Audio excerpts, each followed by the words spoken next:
Muy bien. Bienvenidos, hermano David, hermana Miriam. Vamos a comenzar Gracias, hermano. entonces.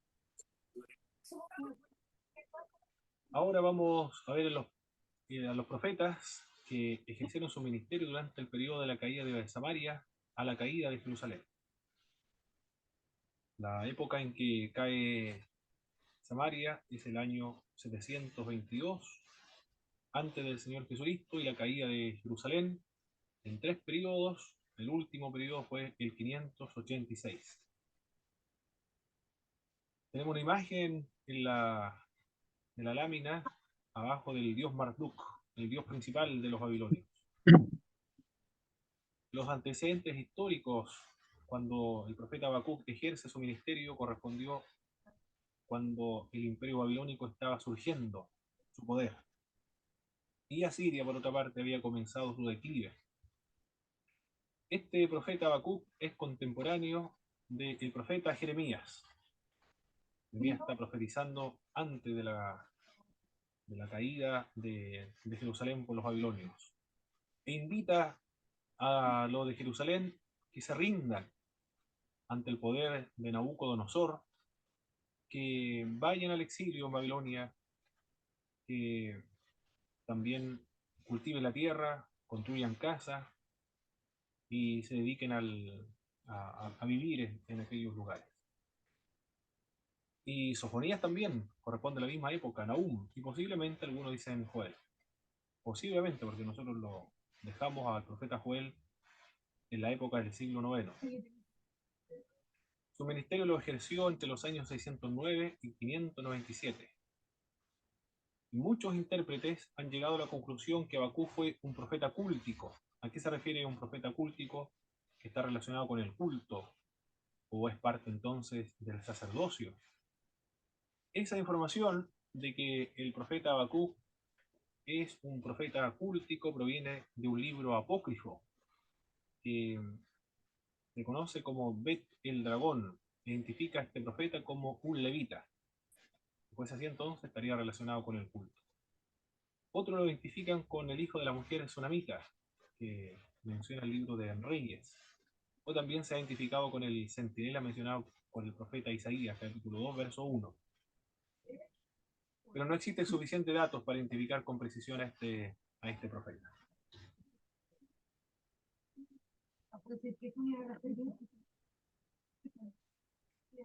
Respecto al análisis literario del profeta Habacuc, él desarrolla su libro en base a un diálogo que tiene con el Señor.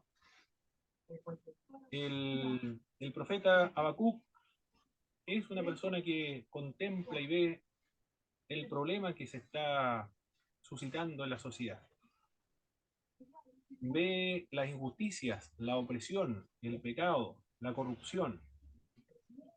Ve que las personas que quebrantan la ley son los que le va bien en la vida, mientras que los justos le va mal. Por lo tanto, conversa con el Señor, ora a Dios, lleva estas preocupaciones al ver la sociedad delante de Dios y comienza el diálogo, a conversar. Así desarrolla el profeta Habacuc las primeras partes en un diálogo entre Dios y el profeta, y finalmente termina o concluye el libro con una oración a Dios. Presenta sus quejas. Es una persona que no está conforme con la situación en la cual se encuentra la nación, y lleva sus quejas delante de Dios bajo la forma de un lamento.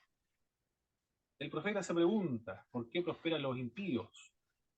Es una pregunta que también lo desarrolla el libro de Eclesiástico, el libro de Job, en algunos de los salmos también está este día. ¿Por qué prosperan los impíos y a lo justo le va mal en la vida? Dios le responde ante esta pregunta. Le dice que serán castigados aquellos impíos. ¿Y de qué manera van a ser castigados? Dios va a levantar a los caldeos, que son los babilonios, para perpetrar un severo castigo sobre Judá. Ante esta respuesta de Dios al profeta, más que aclararle las preocupaciones que tenía el profeta, surgieron más dudas todavía, más interrogantes. No entiende el profeta la respuesta de Dios. ¿Cómo van a ser castigados los impíos por otros que son peores a ellos mismos? Dios le responde entonces que también los impíos serán castigados, por tanto el profeta debe continuar su confianza en Dios. Es decir, los babilonios van a ser castigados. No lo dice por quién, pero en la historia indica que van a llegar posteriormente el imperio de los medos persas. Y el profeta debe continuar su confianza y su esperanza en la justicia de Dios. Es el mensaje teológico entonces, el sufrimiento de los justos y la prosperidad de los pecadores.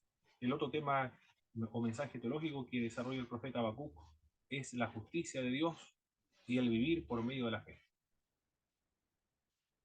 El pueblo de Dios va a ser destruido, va a ser castigado por medio de una nación de impíos que son los caldeos y los babilonios. Pero luego los reivindica al devolverle nuevamente a su tierra, prosperarlos, reunirlos y darle otra vez la tierra prometida, llevarlo a la tierra prometida. Reivindica a su pueblo entonces. Con respecto a la perspectiva nuevo testamentaria, Dios reivindica a su Hijo Jesucristo en el capítulo 1 del libro de Romanos, el verso 4. Dios reivindica a Jesucristo resucitándole de entre los muertos. Y, y también la otra idea o la otra doctrina que menciona el Nuevo Testamento aludiendo al profeta Habacuc es la iglesia debe llevar una vida de fe. Hebreos también habla acerca de los hombres y varones de fe de la antigüedad. En el capítulo 1, ahora entonces en nuestras Biblias, vamos a trabajar con nuestras Biblias.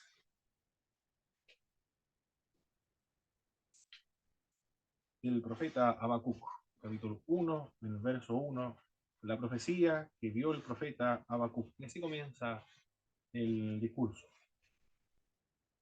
El profeta presenta su lamento delante de Dios, su desconformidad delante de Dios, y es un observador de lo que está ocurriendo en la nación. Y hace su pregunta, el verso 2 al verso 4, por favor, hermano Boris. ¿Qué es lo que dice el profeta Habacuc en esta sección? Uno del 2 al 4. Por favor, hermano Boris. Ya. La profecía que vio el profeta Habacuc: ¿hasta cuándo, Jehová, clamaré y no oirás? ¿Y daré voces a ti a causa de la violencia y no salvarás? ¿Por qué me haces ver iniquidad y haces que vea molestia? Destrucción y violencia están delante de mí, y pleito y contienda se levantan, por lo cual es la ley debilitada y el juicio no según la verdad, por cuanto el impío asedia al justo, por eso sale torcida la justicia. Muy bien. Hace una pregunta el profeta Habacuc. Pareciera que Dios no le escucha. Por eso que pregunta, ¿hasta cuándo, Jehová, clamaré y no oirás? Y daré voces a ti a causa de la violencia y no sabrás. Está preocupado el profeta y pareciera que Dios no le está escuchando. El profeta está describiendo aquí la situación en la cual se encuentra Jerusalén o la cual se encuentra Judá, el reino del sur.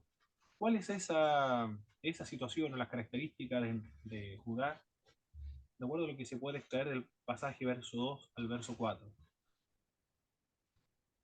Hermano David, hermana Miriam, hermano Boris. ¿Cómo la pregunta? Perdón. ¿Cuál es la característica o qué es lo que está sucediendo en la nación, según en la nación judía, según el verso 2 al verso 4? Bueno, Habacuc se queja de a dónde va, él ve violencia, ve injusticia, ve puras cosas malas y nada bueno. Muy bien. Pleito, Violencia da, entonces. Eso es lo que está bien. Claro, Violencia. pleito, violencia, injusticia. Muy bien. ¿Qué más?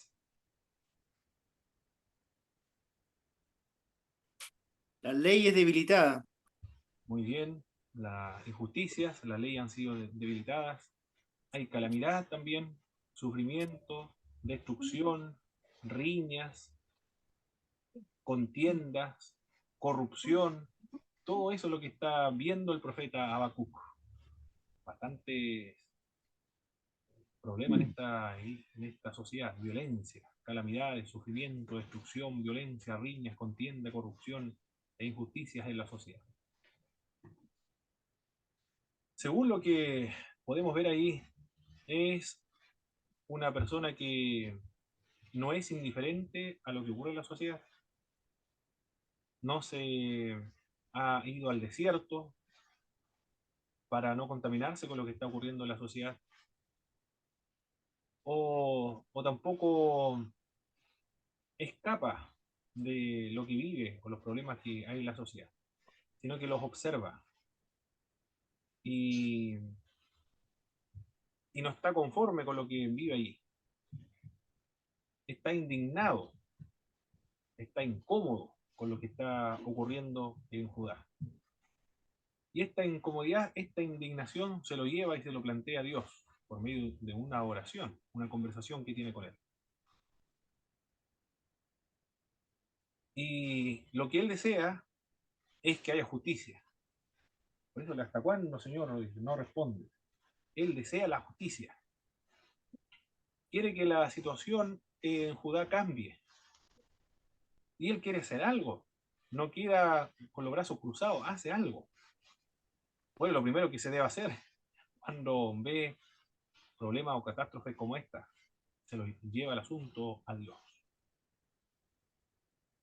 ¿Qué podemos aprender de este pasaje del verso 2 al verso 4 con respecto a nuestro compromiso y sí, a nuestro compromiso en la sociedad?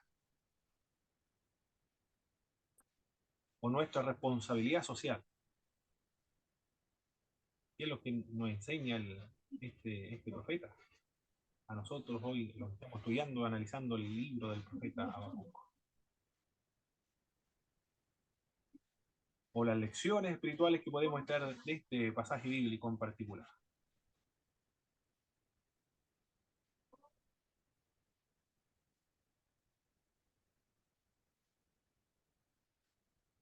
¿Habrá alguna lección, alguna aplicación práctica de estos dos versículos bíblicos, del verso 2 y 4?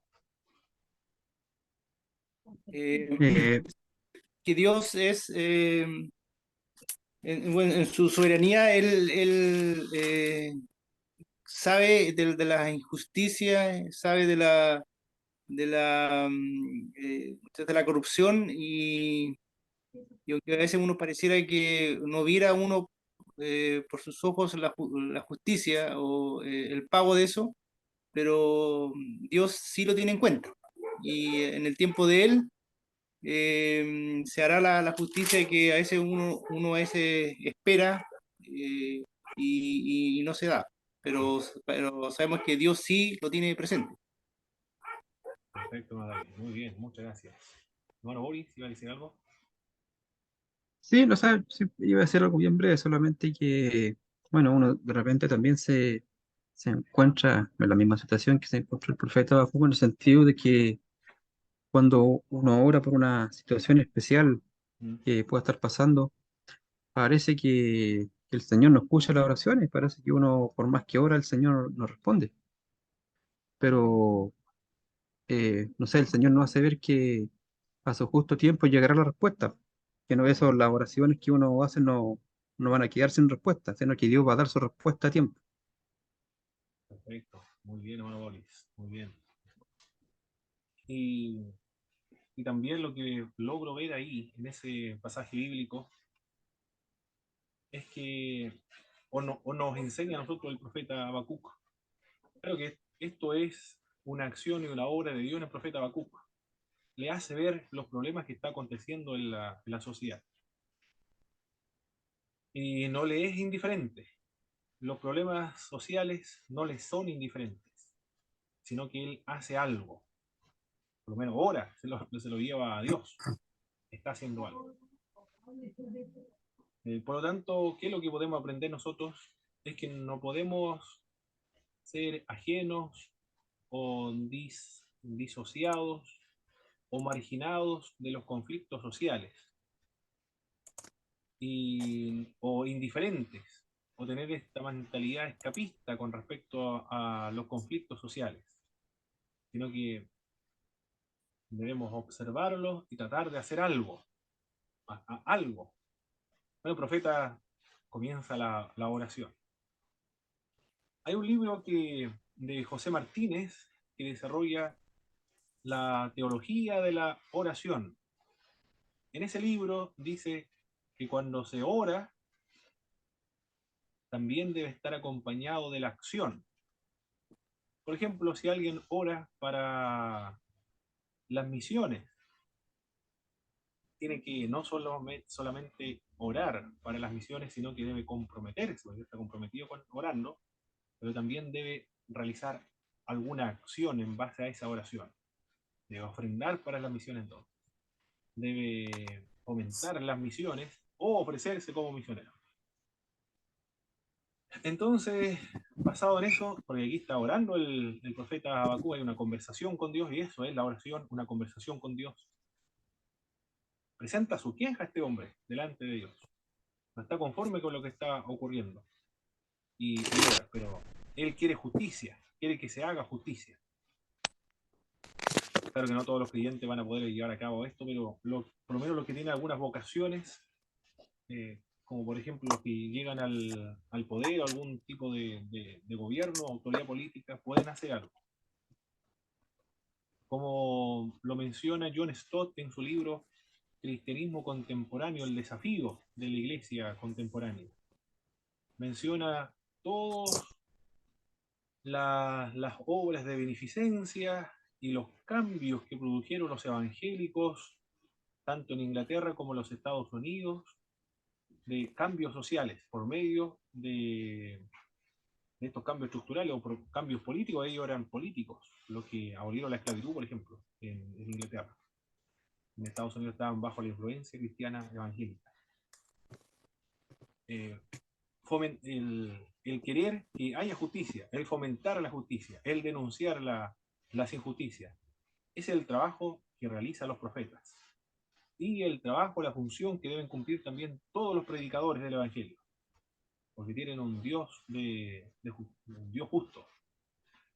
Por lo tanto, el mensaje cristiano no habla solamente de idolatría, de temas religiosos, de cómo adorar a Dios, la práctica o las disciplinas espirituales. Aquí estamos viendo que tratan de asuntos sociales y políticos también, de corrupción, violencia, riñas, de injusticia en la sociedad, contienda. De todo eso está hablando el profeta Habacuc. Esos son los temas que debe incluir el mensaje evangélico. Bien, al presentarle la queja, hay una respuesta delante de Dios. Dios responde. De alguna u otra manera Dios responde. Algunas oraciones Dios también la responde. No como quisiéramos, pero Dios la responde en algún momento. Y la primera respuesta que el Señor le da al ver tanta injusticia en el pueblo, esto es lo que responde. Verso 5 al verso 11, por favor, mi hermano Jaime. Vamos a dar lectura a esa porción bíblica. ¿Qué capítulo y versículo, mi hermano? El capítulo 1, en el verso 5 al verso 11. Mi hermano, una consulta, ¿Sí? ¿el volumen que usted tiene es bajo o yo lo escucho bajo acá? Porque se escucha bajo. ¿Cómo me escuchan los demás, hermanos? Por allá. Yo por Bien, lo se menos lo escucha bien. escucho bien. Ya, soy yo entonces. Ok, ya. Se escucha fuerte entonces, ya, perfecto. Ya, Voy a voy poner un micrófono. capítulo 1, versículo Porque 5 al 11. La respuesta de Dios. Mirad entre las naciones y ved y asombrado porque haré una gran obra en vuestros días, que aun cuando se os contare, no la creeréis. Porque aquí yo levanto a los caldeos, nación cruel y presurosa, que camina por la anchura de la tierra para poseer las moradas ajenas. Formidable es y terrible. De ella misma procede la justicia y su dignidad. Sus caballos serán más ligeros que leopardos y más feroces que lobos nocturnos, y sus jinetes se multiplicarán. Vendrán de lejos sus jinetes y volarán como águilas que se apresuran a devorar. Toda ella vendrá a la presa, el terror va delante de ella, y recogerá cautivos como arena. Encarnecerá a los reyes y de los príncipes hará burla. Se reirá de toda fortaleza y levantará terraplén y la tomará. Luego pasará como huracán y ofenderá atribuyendo su fuerza a su Dios. Muy bien. Amén. Esa es la respuesta que da el Señor al profeta Habacuc. ¿Cómo le habrá dado en visión? Bueno, que habla acerca de lo que vio el profeta Habacuc. Una voz interior, no nos menciona a los profetas. Pero esa es la respuesta que recibió de parte de Dios. Dios responde, hará una obra que es difícil de entender. Lo menciona el verso 5. También, acá la Reina Valera dice, yo levanto a los caldeos. En otras versiones de la Biblia dice, Dios incitará a los caldeos. La Biblia de América, el peregrino, la Dios habla hoy, poner en pie de guerra a los caldeos. O movilizar a los caldeos, dice la Biblia de Jerusalén. Los caldeos, ¿quiénes son los caldeos? Los babilonios, Son los mismos babilonios. babilónicos. Sí, exactamente. ¿Cuáles son las características de este pueblo, de acuerdo a lo que nos menciona este pasaje bíblico? Formidable, terrible, cruel, que llevará cautivos a los reyes, a los príncipes, se burlarán Se burlarán, de ellos se burlan de los reyes, de los gobernantes, se burlan de las ciudades amuralladas. y arrasan con todo, que dice, pasan como huracán, devorando todo. Terrible la imagen que presenta, un pueblo terrible y espantoso. Son impetuosos, son despiadados, recorren toda la tierra para adueñarse de ella. Como el viento del desierto, la otra imagen que presenta el profeta. Como el viento del desierto, que arrasa con todo. Hacen prisionero como quien recoge arena. Y hacen de su fuerza un Dios. Ese es el pueblo que Dios va a utilizar para castigar a los injustos, a los despiadados de Judá. Bueno, Dios va a hacer justicia, pero por un pueblo terrible, ¿eh?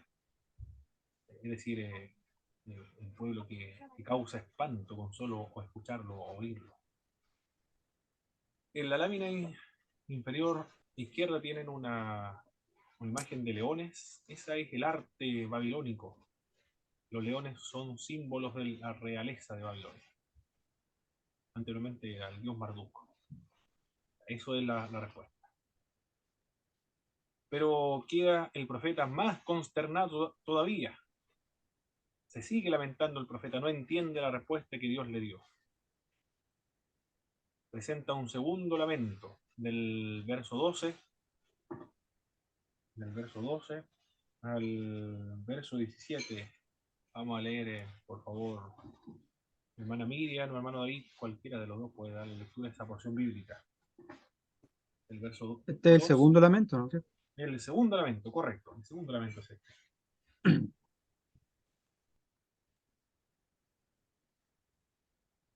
¿No eres tú desde el principio, oh Jehová Dios mío, santo mío? No moriremos, oh Jehová, para juicio lo pusiste, y tú, oh roca, lo fundaste para castigar.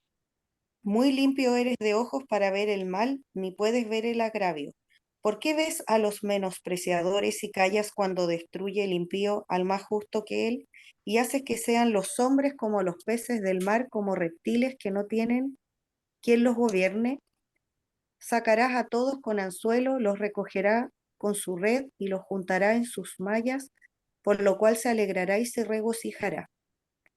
Por esto hará sacrificios a su red y ofrecerá sahumerios a sus mallas, porque con ellas engordó su porción y engrasó su comida. Vaciará por eso su red y no tendrá piedad de aniquilar naciones continuamente. Muy bien. Se lamenta el profeta. ¿En qué consiste este lamento del profeta Habacuc? Él no puede comprender por qué Dios utiliza a una nación cruel e impía, como son los babilonios, para castigar a su pueblo Judá. En eso principalmente está o se basa el segundo lamento del profeta Habacuc. En esa sección del verso 12 al último verso 17 se pueden encontrar algunos atributos de Dios. ¿Cuáles son esos atributos de Dios en el verso 12? Dios es... Soberano, ¿no? ¿qué verso, hermano? ¿En qué verso? 12. Santo, En el verso 12, ¿eh? Tú eres desde el principio, Jehová, Dios mío, santo mío, no moriremos, oh Jehová, para juicio lo pusiste, Dios justo. roca, lo fundaste para castigar. Bueno, la soberanía podría ser la última parte del verso, donde habla acerca de lo fundaste, oh roca, lo fundaste para castigar. Sería un poco, bueno, está implícita la idea, es decir, utiliza a un pueblo para castigar a Judá. ¿Sí? ¿Está bien, hermano Jaime? Está muy bien. El atributo de la soberanía está implícito, no está explícito, pero está ahí la idea. Él utiliza a los caldeos, a los babilonios, para castigar a su pueblo. Él es soberano. Muy bien. También había escuchado, hermano David, que había mencionado otro atributo de Dios en el verso 12. santo, Está más explícito ahí. Pero todos esos atributos que se pueden extraer de parte de Dios. Dios es santo. Muy bien. Muy limpio de ojos para ver el mal. Uno de los principales atributos de Dios. Santo seréis porque yo, Jehová vuestro Dios, santo soy. Y algunos hablan acerca de la santificación de toda la creación. En algún momento, a cielos nuevos y tierra nueva. Y también la santificación de los creyentes por medio de la obra del Espíritu, por medio del Padre. Y por la sangre del Señor Jesucristo se está efectuando esta santificación en el creyente. Y esa es la voluntad final de Dios. Esa es la voluntad de Dios, nuestra santificación. Y la aspiración, el propósito, la meta de todos creyentes, la santificación. Porque Dios es santo. ¿Qué más? ¿Qué otro atributo podemos extraer de Dios en este pasaje? Un Dios justo. Muy bien. ¿Qué verso es eso, hermano Jaime?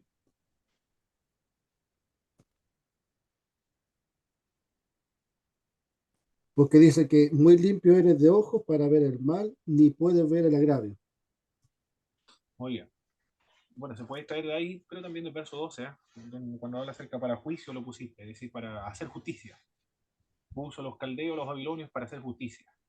Lo que está clamando el profeta Habacuc acerca de justicia, Dios lo va a cumplir en algún momento. Y de hecho lo cumple en sus contemporáneos, porque él está durante ese periodo del cautiverio babilónico. Santo, otros libros hablan acerca de inmortal también. Literalmente, no morirás o no moriremos, dice el texto masorético. No moriremos, dice acá en esta versión, o inmortal. El texto masorético dice no moriremos, pero otro pasaje, otros manuscritos dice eterno o inmortal. ¿Qué más? Es puro de ojos para ver el mal. El profeta no puede comprender que usa un pueblo traidor, impío, idólatra, que le atribuye su éxito militar a su Dios. Se mire cómo está describiendo el profeta Habacuc, o la respuesta que Dios le está dando al profeta Habacuc. El pueblo de Babilonia es un pueblo idólatra. Pero ellos no tienen ninguna forma de saber que la idolatría corresponde a un pecado, pero se le está aplicando la ley de Dios, se lo está aplicando a los babilonios sin conocerlo. Pero la ley fue dada al pueblo de Israel para que ellos mostrasen al mundo cuál era la voluntad de Dios con respecto a todas las naciones, porque por medio de estas naciones, o de esta nación, el pueblo de Dios, Israel, todas las naciones de la tierra iban a ser bendecidos. Ellos eran sacerdotes de todas las naciones. La tarea principal de los sacerdotes era enseñar, mediar, eran mediadores entre los paganos y Dios. Tenían que enseñar a vivir al pueblo, a todo el resto del mundo, cómo como demandaba Dios aquí en la tierra, pero se corrompieron y practicaron la misma idolatría que todos los otros pueblos. Por eso que Dios lo dejó en la intersección de 3 continentes para que ejerciera la mayor influencia posible de la influencia monoteísta en el mundo antiguo, o la mayor influencia religiosa en el mundo antiguo. Se le habla o se le atribuye este pecado de la idolatría. Hacen de sus éxitos militares sus propios dioses. Y finalmente el profeta tiene esperanza en Dios, en el capítulo 2, verso 1, sobre mi guarda estaré, sobre la flor, sobre la fortaleza firmaré el pie, y velaré para ver lo que se me dirá, y quiera responder tocante mi queja. La respuesta del profeta Habacuc es esperar en Dios, seguir confiando en Dios, a pesar de que no entiende, pero sabe que el Señor le va a responder en algún modo. ¿En qué consiste la segunda respuesta? En el capítulo 2, aquí un poco más extensa esta porción de la Sagrada Escritura, del verso 2 al verso 20.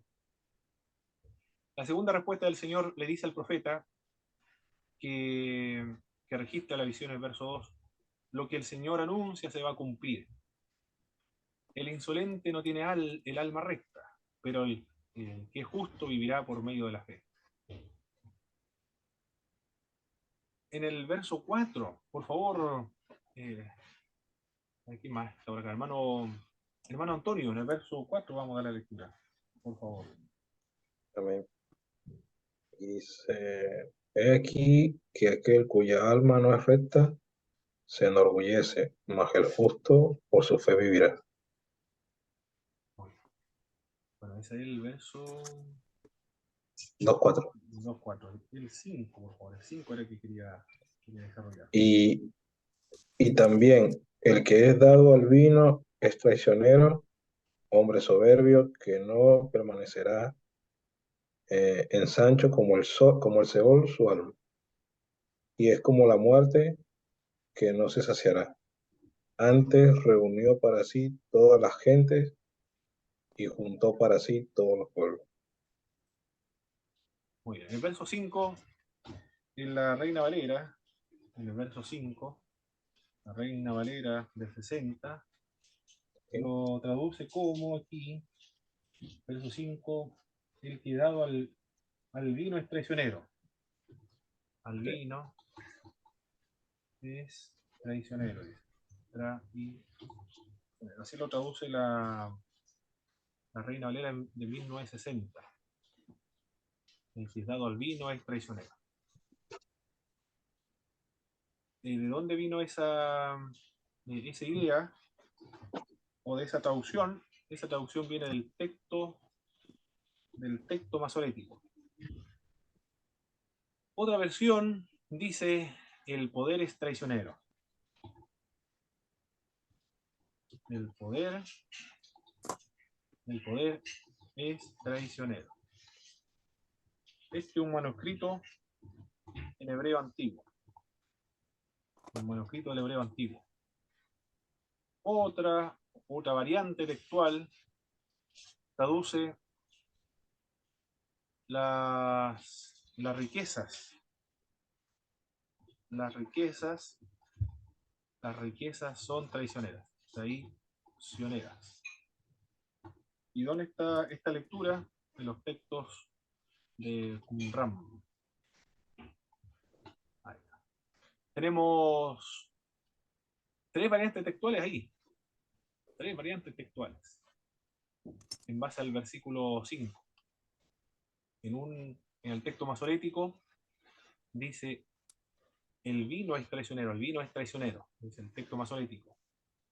El texto masorético es un manuscrito en hebreo que surgió el año 500 al año 900 después del Señor Jesucristo. Se conoce masorético, eso significa texto, masorético. Viene de los masoras, de la tradición. Le pusieron puntitos y le pusieron también algunos signos para la correcta pronunciación y vocales, que eran los puntos. Pero corresponde al año 500 al 900 después de Cristo. un manuscrito hebreo antiguo, que debe ser, no lo menciona más esta Biblia, que alude a este pasaje bíblico del hebreo antiguo, pero debe ser un texto consonantal que no tiene vocales. Dice es traicionero. El, el poder, aquí lo traduce, no lo menciono, el poder es traicionero. Mientras que los textos de Qumran, una porción del profeta Habacuc, la lectura es: las riquezas son traicioneras. ¿Cómo se llaman estas tres lecturas en manuscritos antiguos de la Biblia? Todo en hebreo, ¿eh? Se conocen como variantes textuales. La nueva versión internacional y otra versión actualizada de la Biblia. A ver, ¿quién puede leer, por favor, mi hermano, una nueva versión internacional? Dios habla hoy, nueva traducción viviente, por favor, el verso 5, para compararlo con la Reina Valera 1960. ¿Ya? En la Reina Valera dice: el vino es traicionero. El que Amén. dado al Yo, vino. yo tengo, ¿Qué versículo? El verso 5, mi hermano Boris, por favor. Del yo tengo capítulo 2. aquí, Correcto, ¿sí? profe, la versión,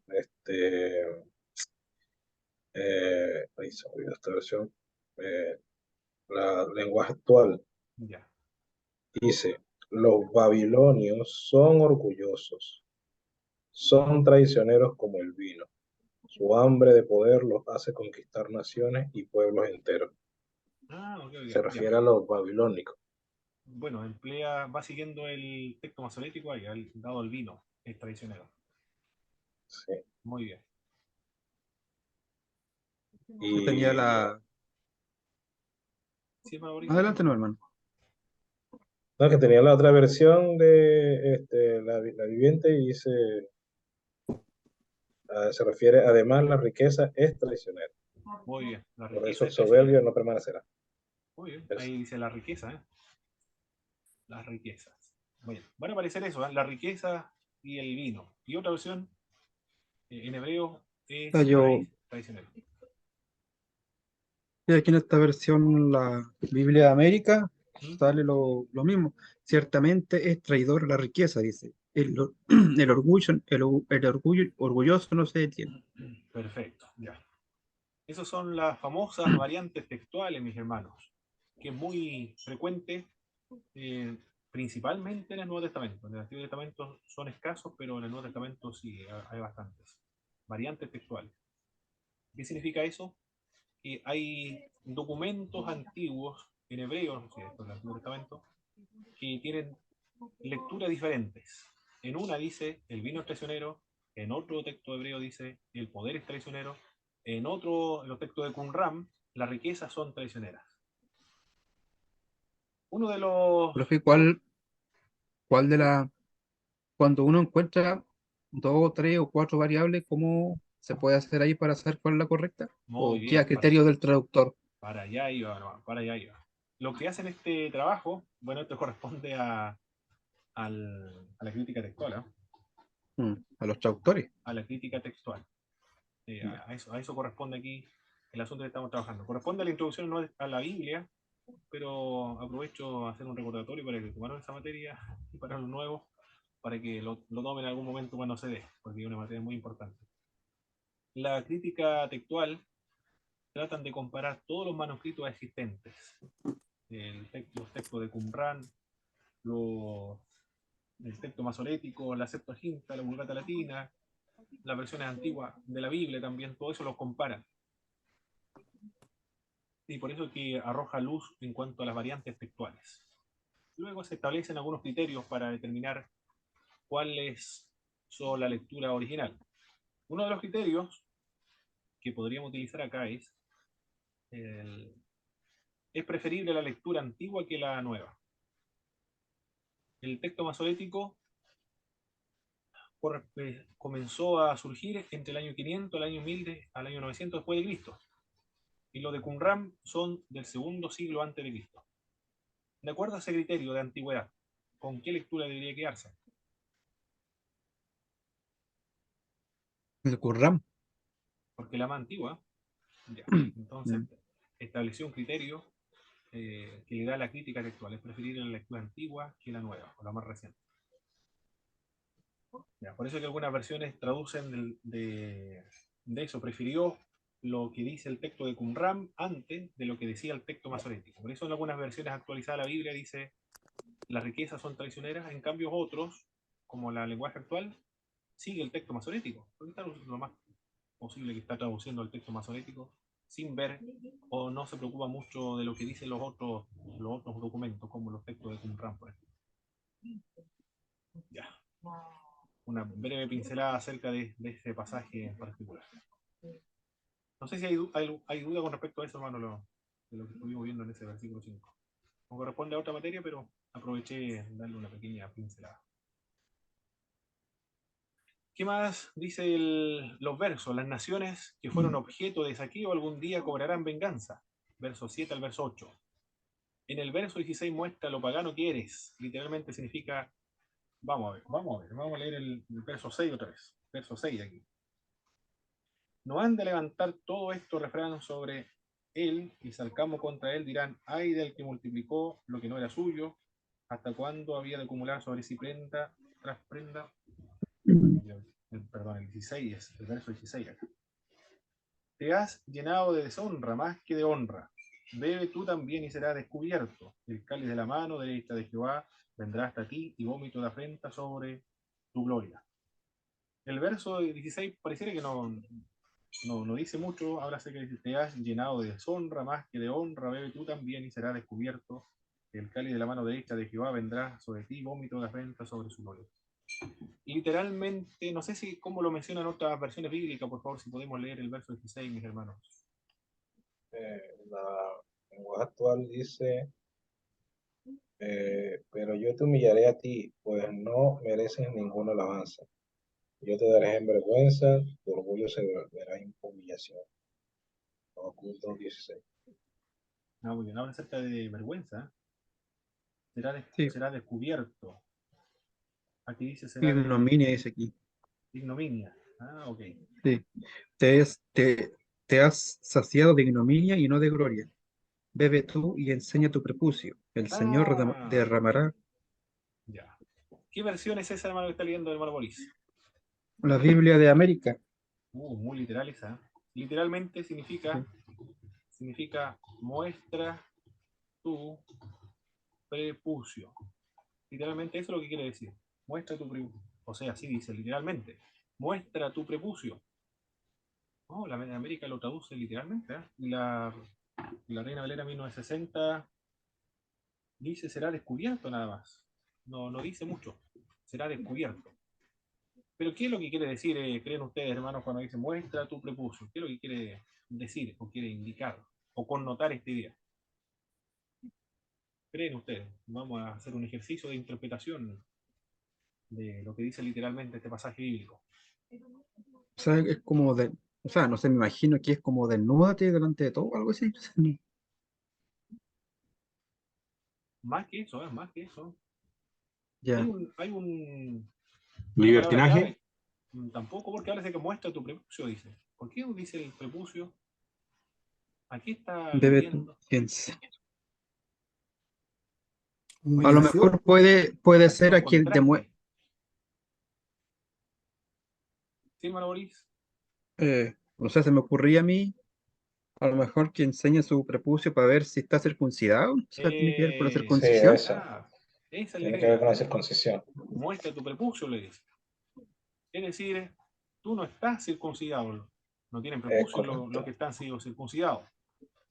Lo que quiere decir entonces, muestra lo pagano que eres. Así lo traducen, o lo que quiere connotar el verso 16. Muestra lo pagano que eres. En otras palabras, muestra lo incircunciso que eres. Es decir, tú no eres parte del pueblo de Dios, eres un pagano. Eso es lo que le está diciendo este pasaje bíblico, el verso 16. Porque la rapiña del Líbano caerá sobre ti, y la destrucción de las fieras te quebrantará, a causa de la sangre de los hombres, y del robo de la tierra, de las ciudades y de todos los que en ellas habitan. ¿De qué sirve la escultura que esculpió el que la hizo, la estatua de fundición que enseña mentiras, para que haciendo imágenes mudas confíen el hacedor en su obra, ay del que dice al palo despiértate y a la piedra muda levántate. Podrá le enseñar, y aquí está cubierto de oro y plata, y no hay espíritu dentro de él. Mas Jehová está en su santo templo, calle delante de él toda la tierra. El pasaje que estamos analizando del verso 6 es esta, hasta el verso 20. ¿A quién se le aplica todo este pasaje bíblico del verso 2 al verso 20? ¿A quién se le aplica? ¿O a quién está aludiendo el profeta?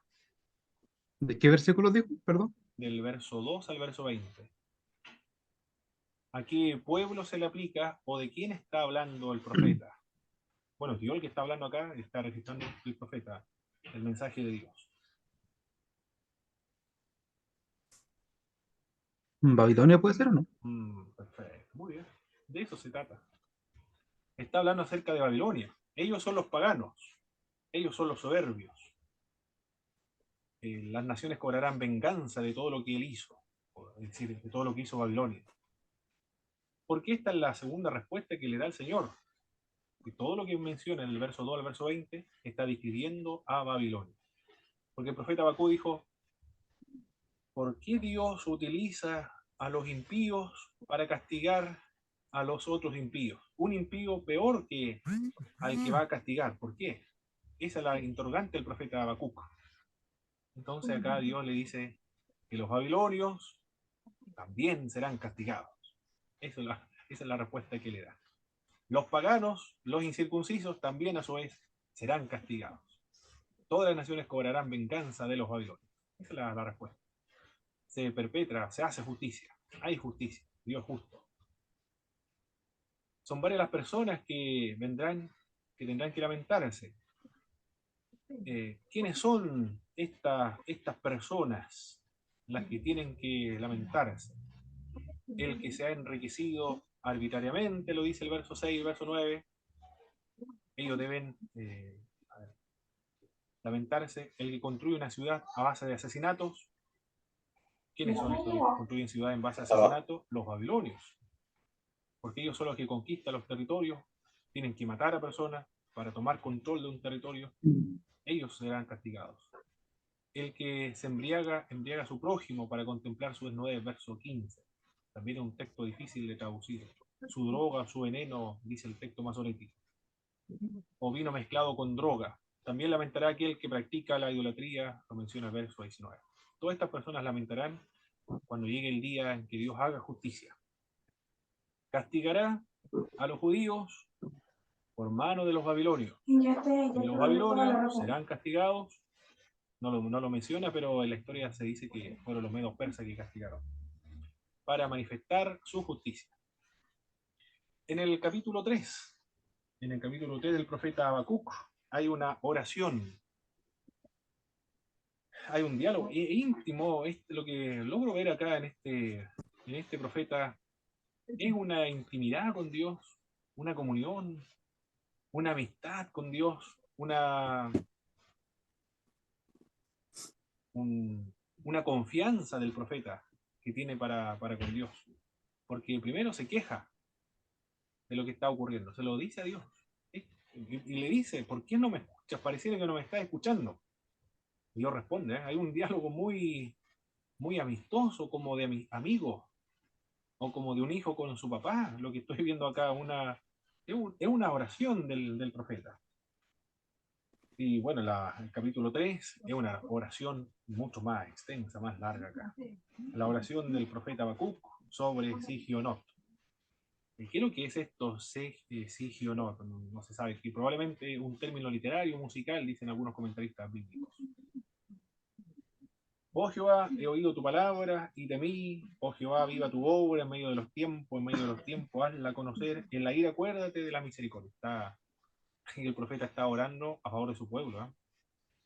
Porque sabe que va a ser destruido los judíos. Por eso dice, en medio de la ira, ten misericordia.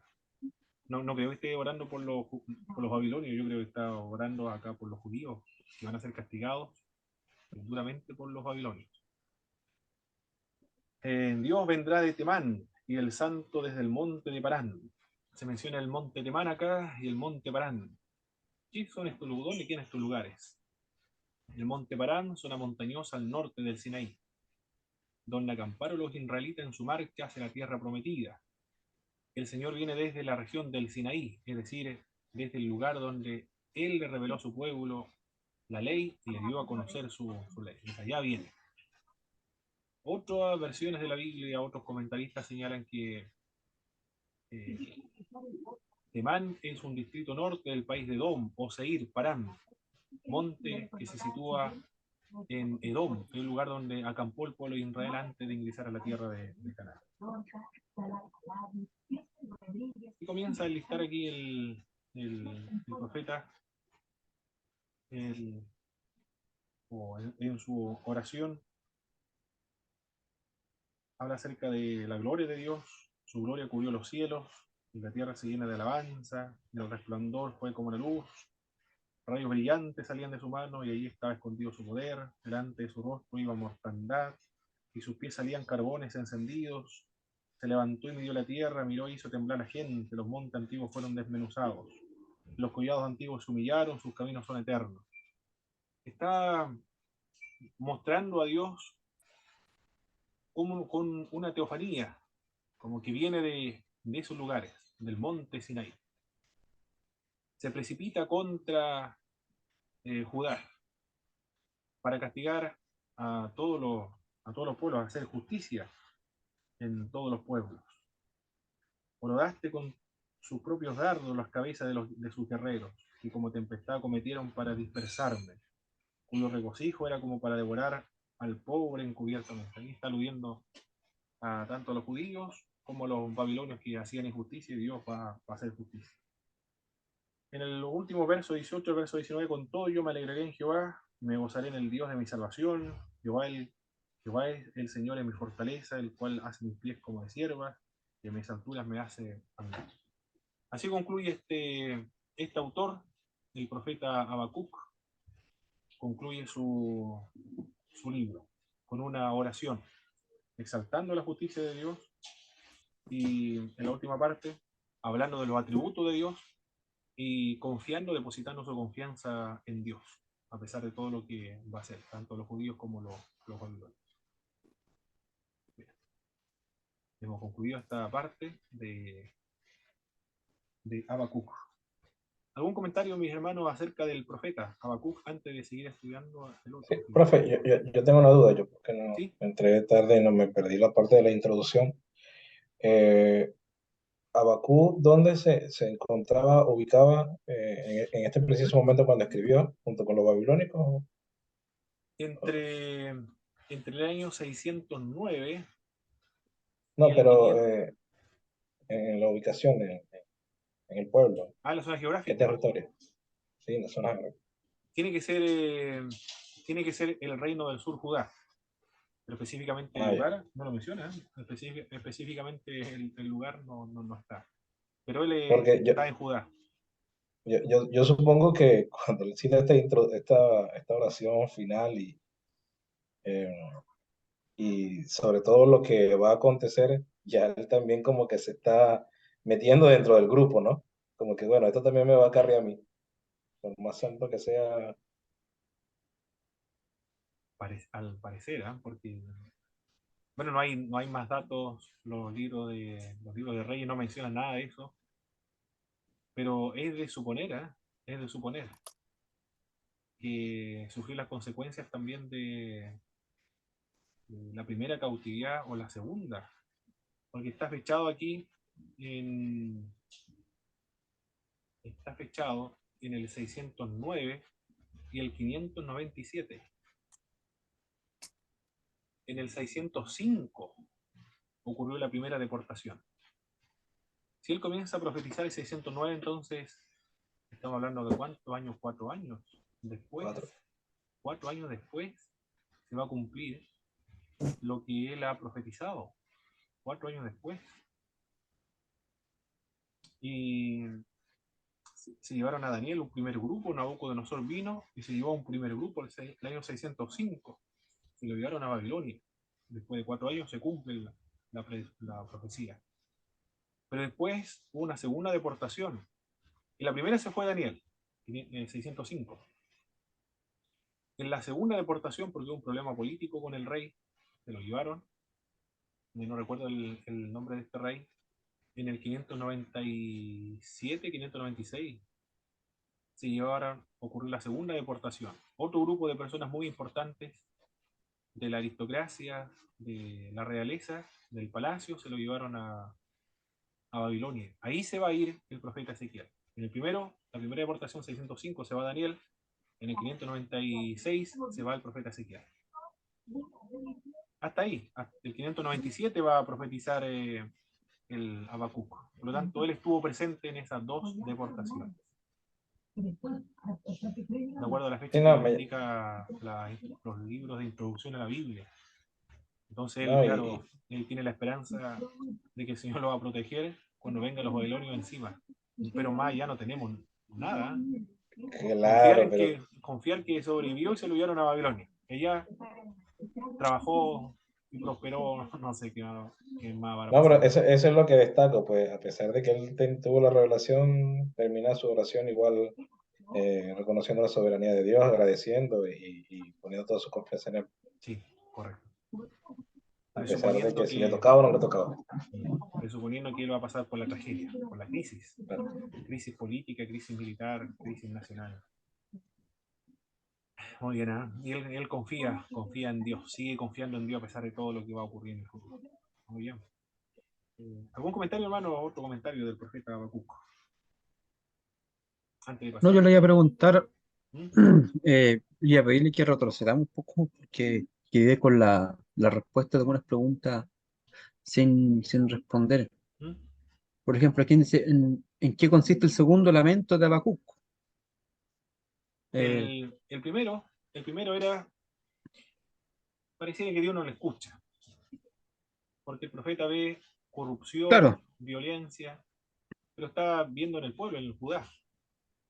No probable está describiendo ahí la Jerusalén, porque el mayoritario, la capital, y representa lo que ocurre en todas las otras ciudades de, de Judá o el reino del sur. Y Dios le responde que va a utilizar a los caldeos para castigar a los judíos por su violencia, corrupción, por sus injusticias. Y hay una segunda queja, una segunda pregunta del profeta. ¿Y por qué Dios utiliza a los caldeos, que es una nación más impía que los judíos? Eso no lo puede comprender. Y por eso es que el Señor le dice, voy a hacer una obra que ustedes no van a comprender, que no van a creer si se los contara. Claro, porque es el pueblo de Dios, ¿cómo va a utilizar a otro pueblo para castigar a su pueblo? Él se queja, ¿por qué Dios utiliza a los caldeos, un pueblo tan cruel, sanguinario, terrible, para castigar a los judíos? Esa es ya. la segunda queja o Segundo lamento. pregunta, lamento. Suena mejor lamento, ¿cierto? Lamento, antes de quejarse con el El Señor. segundo lamento de Habacuc, entonces, que Dios va a usar a los caldeos para castigar a los judíos. Exactamente. Esa es. Dios le... A ver, ¿cómo era? El segundo lamento del profeta Habacuc es ¿por qué Dios va a utilizar a los caldeos? Esa es. ¿Por qué Dios utiliza a los caldeos para castigar a su pueblo? Y la respuesta que da el Señor al segundo lamento del profeta es que los caldeos a su vez van a ser destruidos, van a ser castigados. Esa es la respuesta que le da el Señor. Y después termina el profeta el capítulo 3 con una oración final. ¿Eh? Bien, están los capítulos. En el capítulo 1, el primer lamento y la primera respuesta. En el capítulo 2, el segundo lamento o protesta del profeta y la respuesta. En el capítulo 3, la oración final.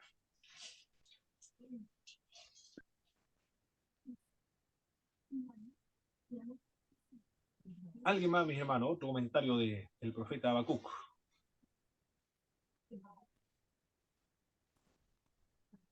Entonces, pasamos al siguiente profeta. Ahora corresponde ver al profeta Abdías. Con ese vamos a trabajar ahora. Con el profeta Abdías. Estamos.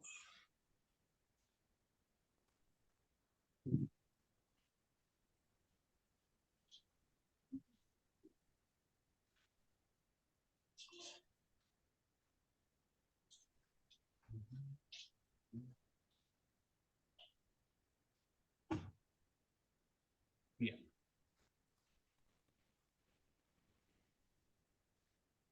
Abdías. Ya. El profeta Habacuc estaba comprendido entre la caída de Samaria y la caída de Jerusalén, entre el 722 y el 586. El periodo de Abdías, desde la caída de Samaria también a la caída de Jerusalén, en ese periodo. Los antecedentes históricos respecto a este profeta. Hay escasa información acerca del autor del libro. La fecha probable es siglo VI a.C. No hay mayor información acerca de este asunto, pero se supone que es durante esa época, siglo VI antes del Señor Jesucristo. Después que cayó Jerusalén, o durante la caída de Jerusalén. No sé si la final, 586, o entre la 605 y la 596. Pero durante ese periodo él está ejerciendo su ministerio profético. Por la falta de información que se encuentra en el texto del autor, sugiere que era muy conocido por entre sus contemporáneos, dicen los estudiosos.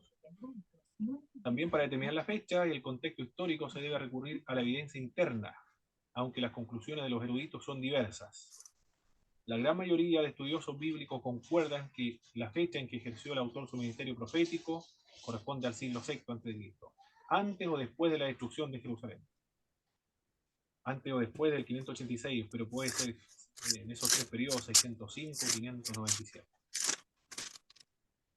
La profecía se dirige especialmente a Edom. El profeta Habacuc habló acerca de la situación del estado de los judíos y también lo que va a ocurrir a los babilonios. Pero el profeta Abdías se va a limitar a hablar y a describir lo que va a ocurrir con los edomitas. ¿Cómo se llamaba el otro profeta que habla acerca de la destrucción de Nínive, hermanos? ¿Quién era el que hablaba acerca de la destrucción de Nínive? Jonás. Jonás. Bueno, había otro después de Jonás. La caída de Nínive, la caída final de Nínive, donde ya no se refiere. Nahum parece que era. Nahum, muy bien. Nahum. Nahum se limita a hablar de la caída de Nínive. Habacuc de la caída y la destrucción y castigo de los edomitas. Entonces hay dos profetas que se limitan solamente a hablar de otras naciones y serán castigadas las otras naciones. Esta tierra, es decir, la tierra de Edom, también se conocía como Seir. Israel se enfrentó en reiteradas ocasiones militarmente con Edom. Desciende de Saúl. En la época de Saúl, David y Salomón, Edom fue sometido a tributo por un tiempo. Entonces estuvieron sometidos bajo el reino de David y de Salomón. Fueron súbditos de Israel durante una época. En el periodo de Josafat, siglo IX, Edom con Moab y Amón lucharon contra Judá. Eran enemigos históricos entonces. Edomitas, moabitas y amonitas van a pelear contra los judíos. Contra Israel no, porque ya en esta época están divididos los reinos. Posteriormente, en el reinado de Joram, Edom consiguió la libertad de la dominación israelita por un periodo de 40 años. Se lograron la independencia política. ¿Por qué lucharon contra Edom, Moab y Amón, contra Judá en algún momento? Porque después se dividieron los reinos, por eso que estaba más débil Judá, por eso que lucharon. Y se liberó posteriormente, pero por 40 años nada más. Al principio del siglo VIII, el rey Amasías de Judá volvió a conquistar Edom. A mediados del siglo VIII, en el reinado de Acaz, Edom se liberó definitivamente de Judá. Es decir, aquí habían problemas históricos, conflictos, rencillas, sometimientos, liberación, y nuevamente fueron sometidos hasta lograr la liberación final. ¿Se entiende entonces la actitud de los edomitas contra los judíos? Porque siempre fueron súbditos o estuvieron esclavizados, dominados, tenían que pagar tributo a Judá, primero a Israel y después a Judá. Luego Edom estuvo bajo el dominio de los asirios cuando estaba en vigencia el imperio de los asirios, y después va a caer por los babilonios. Pero en ese tanto, previamente, antes de caer en manos de los babilonios primero tomaron a Judá, y después van a ir por los edomitas, y por los egipcios también. Es decir, aquí nadie se salva, todos los que están en las aspiraciones de la conquista territorial de los babilonios va a tomar control de toda la fértil media luna, y también están los edomitas en ese territorio. Con la caída de Jerusalén, Edom aprovechó la ocasión para realizar incursiones y cooperó con los babilonios para la destrucción de la ciudad. Y esa fue la ocasión para escribir este libro. Ya estaba destruido Israel, los judíos, y ellos aprovecharon la ocasión para cobrar una ancestral venganza y desatar toda su ira antigua, ancestral. Porque los odios nacionales se transmiten de generación a generación. Por eso que cuando hay guerra entre naciones hermanas, como las naciones latinoamericanas, por ejemplo, guerras que acontecieron en el siglo XIX, pero que se perpetra o hasta el día de hoy está ese rencor, ese odio, y se demora mucho tiempo en eliminarse. Bueno, aquí los edomitas también van a desatar todo su odio, todo su rencor y su ira de lo que le causaron históricamente Israel y los judíos. Pero bueno, se puede comprender la actitud que tienen los edomitas contra los judíos. Y esa fue la razón por la que Abdías escribe el libro. Más bien, por la que Dios le manda a escribir este libro. Abdías se presenta como un mensajero del Señor. Convoca a todas las naciones para enfrentar a Edom. Pareciera entonces que Abdías es como un soldado que va a acompañar al Señor en esta guerra contra los edomitas. Y él va describiendo lo que hace el Señor contra los edomitas. El Señor anuncia su sentencia contra Edom y explica la base del juicio divino. El juicio contra Edom, el día del Señor, servirá como un paradigma de los juicios de Dios en el futuro contra los enemigos, y va a reivindicar a su pueblo.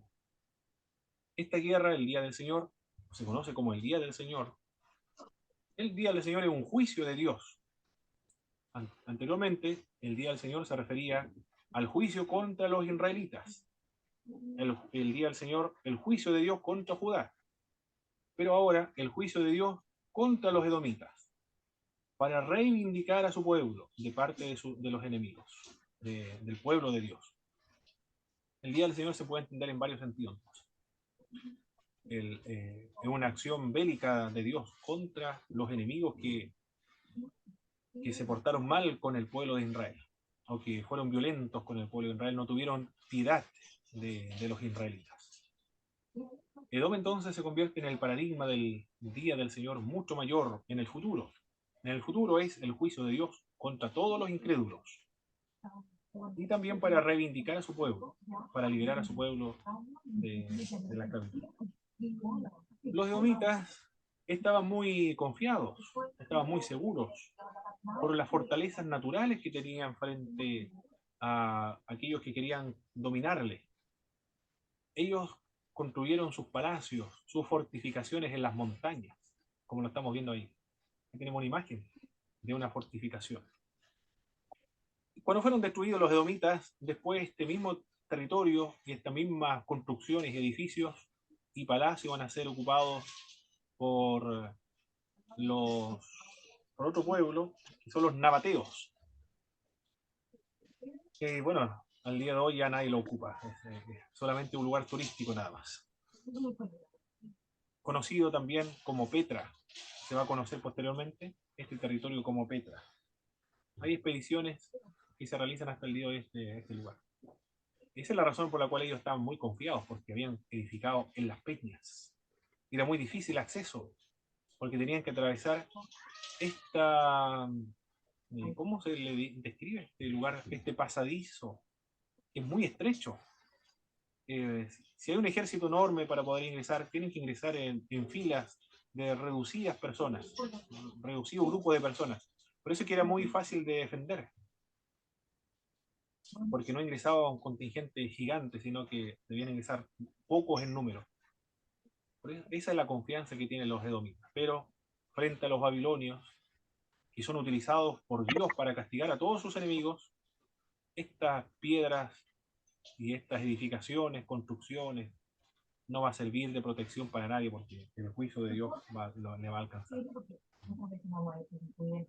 El mensaje teológico que se puede extraer de Abdías.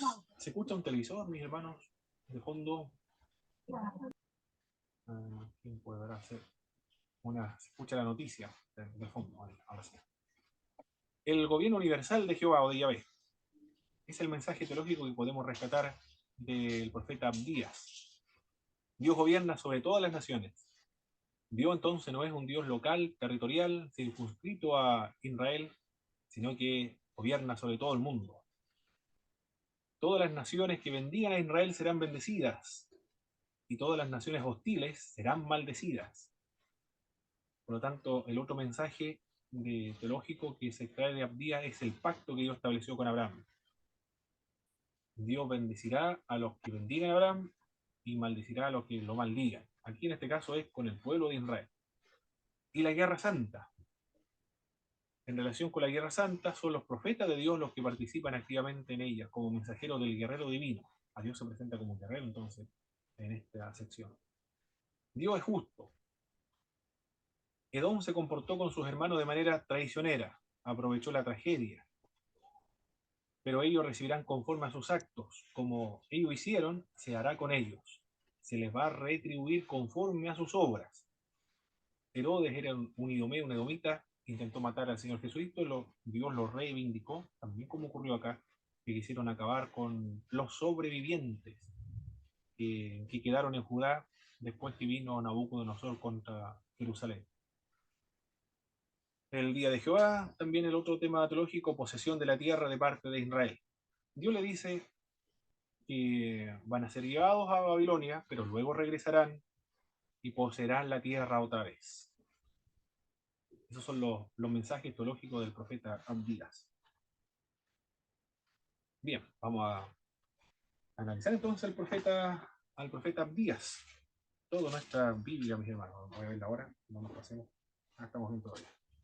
Alcanzamos a ver el profeta Abdías. En el verso 2, por favor, ¿quién más está por acá? Yo voy a buscar. Hermano Juan Tapio, por favor, verso 2 y verso 3 vamos a darle lectura. Lo que Dios dice acerca de Edom. Amén. He aquí, pequeño, te he hecho entre las naciones, estás abatido en gran manera. La soberbia de tu corazón te ha engañado. Tú que moras en la hendidura de las peñas, en tu altísima morada, ¿qué dices en tu corazón? ¿Quién me derribará a tierra? Perfecto. En ese pasaje bíblico de Edom dice que lo ha hecho insignificante entre las naciones, es un pueblo arrogante. ¿Cuál es la razón por la cual ellos son arrogantes o orgullosos? Según el verso 3.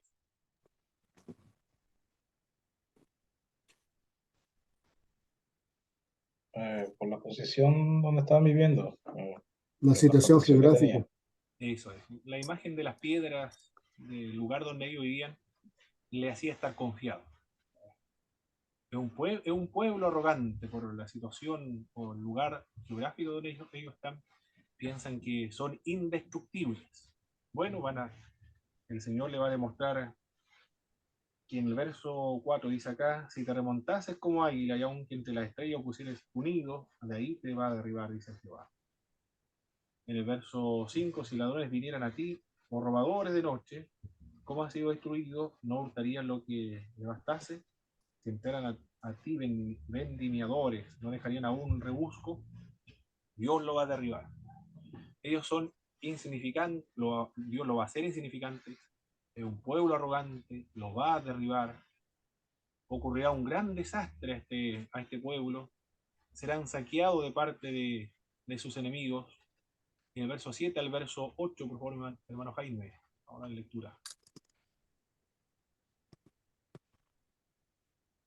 7 al 8. Todos tus aliados te han engañado. Hasta los confines te hicieron llegar. Los que estaban en paz contigo prevalecieron contra ti. Los que comían tu pan pusieron lazo debajo de ti. No hay en ellos entendimiento. No haré que perezca en aquel día, dice Jehová, los sabios de Edom y la prudencia del monte de Saúl. Oiga, lo que Edom va a perder entonces, de acuerdo a toda esta sección bíblica, va a perder las riquezas, también pierde sus aliados, pierde su sabiduría y pierde su valentía. Todo eso es lo que pierden los edomitas en esta guerra santa que Dios lleva a cabo, ejecuta contra los enemigos del pueblo de Dios, por haberse comportado de una manera traicionera para con el pueblo de Dios. Por eso perderá entonces el pueblo. Y sus sabios serán destruidos y ellos serán masacrados. ¿Qué más? Bueno, dice el pasaje. La razón en qué consistió la gran maldad que realizaron los edomitas. Hermano Antonio, por favor, el verso 10 al verso 14. Vamos a dar lectura de esta porción bíblica. Por la violencia contra tu hermano Jacob te cubrirá la vergüenza y serás cortado para siempre. El día que te pusiste a un lado, el día en que extraños se llevaban sus riquezas y extranjeros entraban por sus puertas y sobre Jerusalén echaban suerte. Tú también eras como uno de ellos. No te alegres en el día de tu hermano, en el día de su exterminio. No te alegres de los hijos de Judá, en el día de su destrucción. Sí, no te jactes en el día de su angustia. No entres por la puerta de mi pueblo, en el día de su ruina. Sí, no te alegres tú de su desgracia, en el día de su ruina. No te apoderes de sus riquezas en el día de su ruina. No te apostes en la encrucijada para exterminar a sus fugitivos y no entregues a sus sobrevivientes en el día de la angustia. Ya. Él está reprochando el Señor Dios mismo la actitud que tuvieron los edomitas contra... Están emparentados, son descendientes todo esto de Abraham, por eso le llaman sus hermanos, no tuvieron compasión y misericordia de sus hermanos. Atacó violentamente a los judíos cuando ellos fueron destruidos por los babilonios, actuó de manera similar a los que destruyeron Jerusalén, es decir, los babilonios, se burló de la destrucción de su hermano. ¿Por qué se burlaron? Porque recuerde que ellos tuvieron en dos oportunidades bajo el dominio de Israel primero, después de Judá, y después se habían independizado. Tuvieron en varias ocasiones este conflicto. Por eso se burlaron, o se alegraron de la destrucción de los judíos. Porque la amenaza que representaba un pueblo que siempre los dominaba ya ha desaparecido. No se dieron cuenta que viene una amenaza mucho peor y que los va a aniquilar totalmente, porque los judíos van a sobrevivir en el tiempo, mientras que en los edomitas actualmente no hay ningún pueblo, alguna nación que lleve ese nombre. Desaparecieron. En el Nuevo Testamento hay vestigios de edomitas, de los idumeos. Herodes era un idumeo, pero ya una nación que propiamente se denomina así ya no va a existir. Se robaron las riquezas de Jerusalén, asesinó y entregó a los fugitivos que habían huido de Jerusalén. Esa es la razón por la cual Dios castiga violentamente, destruye, hace desaparecer, extingue, lo que ocurre acá es un exterminio de los edomitas. Muy pocas personas van a sobrevivir, pero van a desaparecer con el tiempo.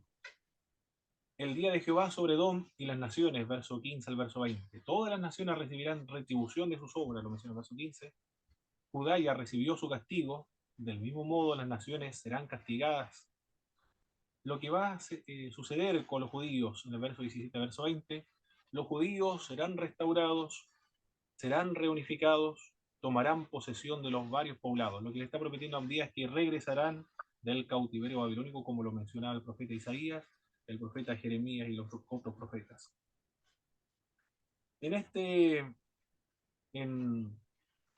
En Abdías no hay ningún mensaje de arrepentimiento, ¿eh? Solamente mensaje de juicio y pecado.